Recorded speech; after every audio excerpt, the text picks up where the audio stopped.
আরেকজন আসতেছে না, একটা ফিমেল আরো আছে ওই আপনি এই কর্নারে আসেন, এই কর্নারে আসেন।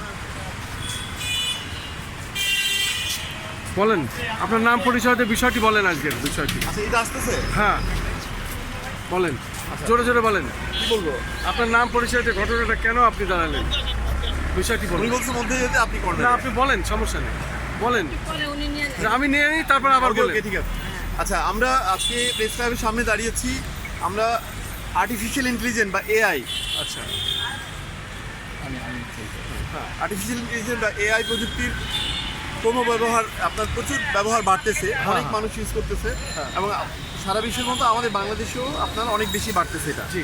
তো এই প্রযুক্তি অত্যন্ত চমৎকার একটা প্রযুক্তি, সারা ইতিহাসের একটা বড় প্রযুক্তি, যেটা আপনার আমাদের জীবনযাত্রায়, আমাদের অর্থনৈতিক অবস্থায়, আমাদের সামাজিকতায় অনেক কিছুতে পরিবর্তন আনবে। কিন্তু এটার অনেক অপব্যবহার শুরু হয়েছে, যেটা আমরা দেখতে পাচ্ছি। ফেক নিউজ, ভুল নিউজ, এটা ফেসবুকে প্রচার করা হচ্ছে, আপনার বিভিন্নভাবে মানুষকে ইনফ্লুয়েন্স করা হচ্ছে।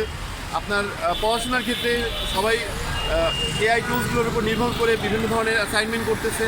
আপনার জবের ক্ষেত্রে সমস্যা হচ্ছে, চাকরির ক্ষেত্রে অনেক ক্ষেত্রেই আপনার এআই দিয়ে রিপ্লেসমেন্ট হয়ে যেতে পারে। আপনার এরকম নানানবিধ সমস্যা তৈরি হয়েছে। তো আমরা এআই কালেকটিভ বিশ্বব্যাপী এটা কাজ করে থাকে যে মানুষকে সচেতন করার জন্য।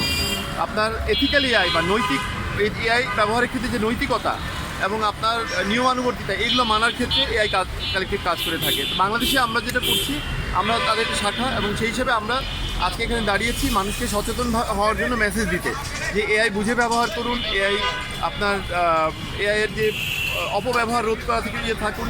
আপনার না বুঝে ক্লিক করবেন না, না বুঝে কোনো কিছু শেয়ার করবেন না, এবং পড়াশোনা, চাকরি সব ক্ষেত্রেই আপনার এআই সহযোগিতা নেওয়ার আগে চিন্তা করুন আপনার নিজের বুদ্ধিমত্তা, নিজের আপনার যে মেধা, সেটার উপর নির্ভর করুন। কারণ সবার আগে মানুষ প্রথম, আপনার যন্ত্র না।